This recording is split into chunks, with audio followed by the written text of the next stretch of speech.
Welcome to the APUSH Thematic Review on Women's History. Please remember that you need to take detailed notes in your own handwriting in order to receive credit for this thematic review. We'll start with colonial America and the rights that women did or did not have in colonial America. Legal status for women wasn't much. They would lose property when they got married, and they didn't really have a separate legal identity from their husband, and before they got married, they were the legal property of their father. They couldn't hold political office, they couldn't vote, they couldn't serve on a jury, and they could not serve in any sort of capacity as clergy. The only thing that women had going for them was that most women in the Americas were Christian, and therefore they were seen as having the equal opportunity for salvation as men, but not on earth. One notable female from the colonial era is Anne Hutchinson, and she was kicked out of the Massachusetts Bay Colony and ended up fleeing to Rhode Island with Roger Williams, and she made the leaders of Massachusetts Bay mad because she taught women's Bible study and stood up to the religious leaders and questioned the idea of getting into heaven through good deeds. She was like Martin Luther and believed that salvation came through grace. In the Chesapeake colonies, things were a little different than they were in the Middle and New England colonies because they were founded for a bit of a different purpose. In the Chesapeake colonies, the purpose was to make money. And so oftentimes whole families didn't come over. It was more just the men. And so there was already a scarcity of women. And then also the Chesapeake colonies are a little more tropical and disease spread quicker. And so there was a high mortality rate amongst men and women in the colonies. Therefore, women were given more rights because men often died, like they were allowed to keep their property after they were married. In the early republic, the Constitution doesn't give rights to women. It doesn't allow women to vote. It's only for men. And notably, Abigail Adams, she had her whole, remember the ladies' letter that she sent to her husband, John. They like to ask that one on the AP exam all the time. Of course, he doesn't listen to her, but she does recommend that the women be allowed to vote. During the early years of the country, two ideas start to form about women: the cult of domesticity and Republican motherhood. Cult of domesticity is kind of the idealization of women and their roles of wives and mothers. And Republican motherhood is the idea that women should raise virtuous citizens and that women could be educated for the purpose of raising virtuous citizens and future political leaders. This was mostly amongst the middle class, and so women, as long as they were going to use their education for the benefit of the family, educating women up to a certain point was fine. Of course, this applies to middle-class women because lower-class women weren't going to be educating future leaders or anything like that. They were just going to maybe educate future citizens because men from the lower classes usually didn't get to vote and therefore would not be able to achieve any kind of public leadership. In the antebellum period, you start to see some reform happening and a women's rights movement began to form. First of all, you have more women working. The Lowell system is a way to work quicker in the textile factories, and they mostly employed women and children in the Northeast. The majority of the workers in the Lowell system were unmarried women. This lasted until the end of the 1830s when they were replaced by Irish immigrants. A women's movement also begins to form during this time, largely due to the Second Great Awakening. During the Second Great Awakening, the ministers who were popular promoted the idea that women were the moral leaders of the house, kind of along the Republican motherhood line, and therefore they should be the moral leaders in society. and they encourage women to get involved in movements championed by the Second Great Awakening, like temperance and abolition. And once women started getting involved in temperance and abolition, they started realizing, wow, we don't have a lot of rights, just like the slaves, and so why are we fighting so hard for abolition? We should also be fighting for our own rights. So those movements become very tied to one another. Just like later on, the civil rights movement will lead to the feminist movement, and those will be tied together. And then, of course, working for temperance, they also learn to organize and have their voices heard. Most of these movements are in the Northeast and the Midwest, not so much in the South. And most of the women are middle-class women. They aren't involved in needing to contribute economically to the home, so they have more time to contribute their volunteer work to these efforts. The first Women's Rights Convention is held in Seneca Falls in 1848, led by Elizabeth Cady Stanton and Lucretia Mott. The platform of the movement was, of course, suffrage for women. They wanted to be able to retain any property that they owned before they got married, after they got married. They wanted equal educational opportunities to men, to go to the same schools, to get the same degrees as men could, and they wanted rights in divorce and child custody rights, because at the time, those usually went to the men. From 1860 to 1920, you have some advancement in the movement. You also have some setbacks. Women are hoping during the Reconstruction era that as the former slaves are getting rights, that they'll get rights too. During the Civil War, women had kind of put their movement on hold to campaign for abolition.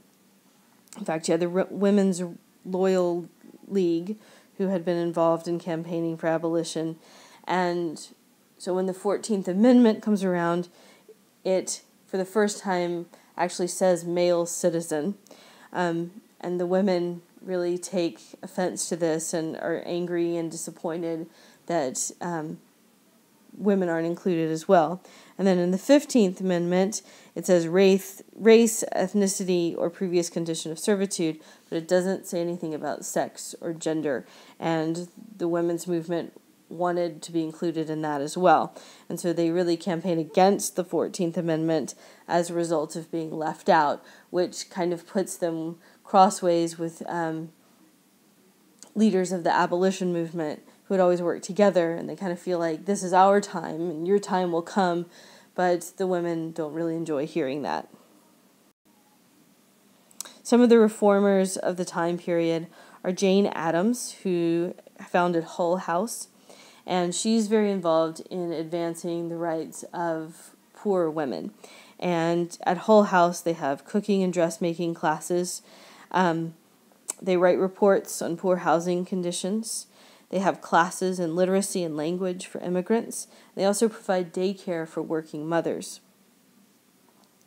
You have Ida B. Wells, who is involved in women's rights, but also highly involved in the anti-lynching campaign.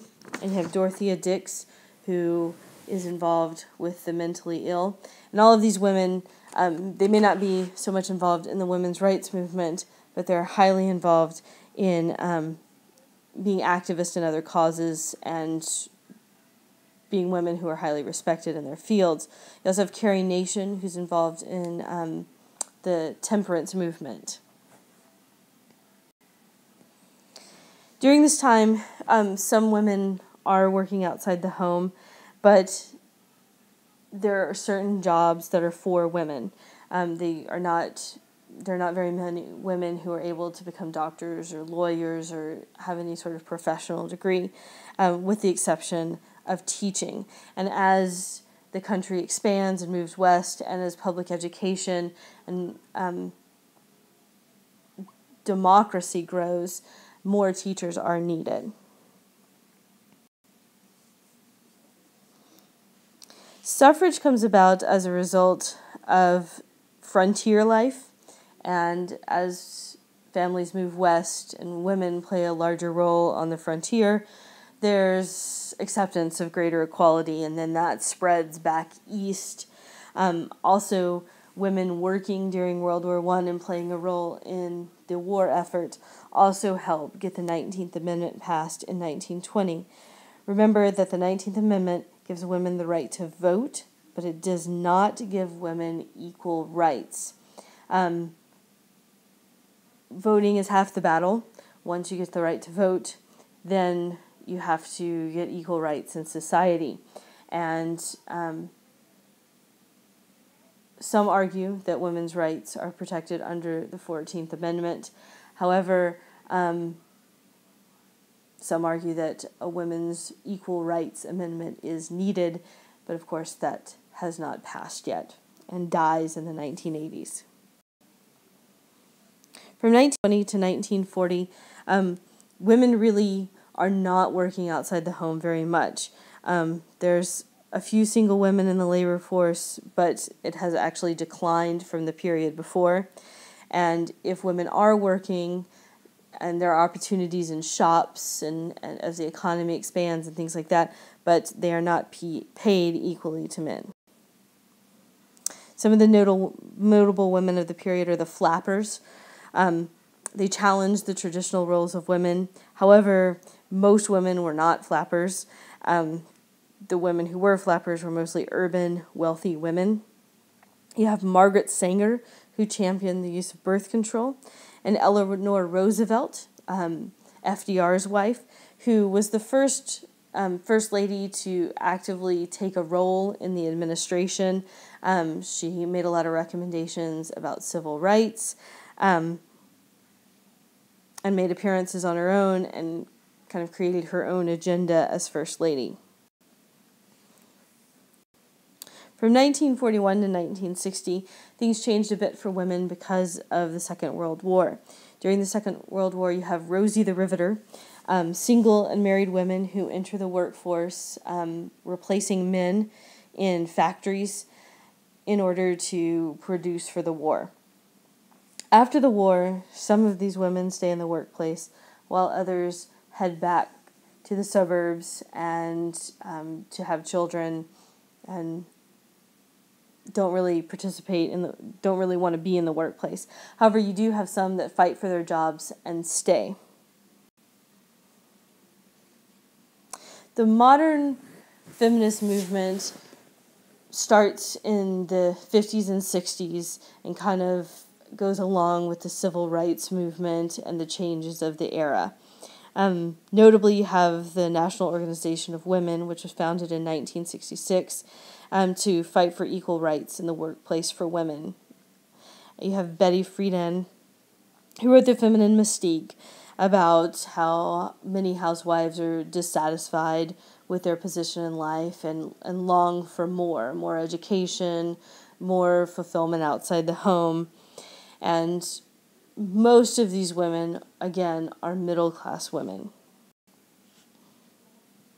Women have been able to achieve more rights since the 50s and 60s because of legislation that's been passed. The Equal Credit Opportunity Act of 1974 made it unlawful to discriminate based on gender, race, ethnicity when loaning money. And so therefore women had more opportunity to receive home loans and invest in businesses. Roe v. Wade and birth control are also a big part of advancing the rights of women, whether you agree with them or not. It does allow women to have more control over family planning and therefore to focus on career and to have more control over their sexuality. Title VII of the Civil Rights Act of 1964 makes it unlawful to discriminate based on gender, ethnicity, or race when giving someone a job. Title IX of the Educational Amendments of 1972 makes it unlawful to discriminate in educational or extracurricular activities where federal funding is given. And then, of course, affirmative action regulations, which set quotas for women and minorities in the workplace and in education. In the workplace, women have seen a lot of growth, and in education, since the 1960s. We have more female CEOs, more female doctors and lawyers, more females achieving PhDs, but women are still underrepresented in all of these areas. There's also not equal pay for equal work in all jobs. And this is something that President Obama spoke of in his 2013 inaugural address.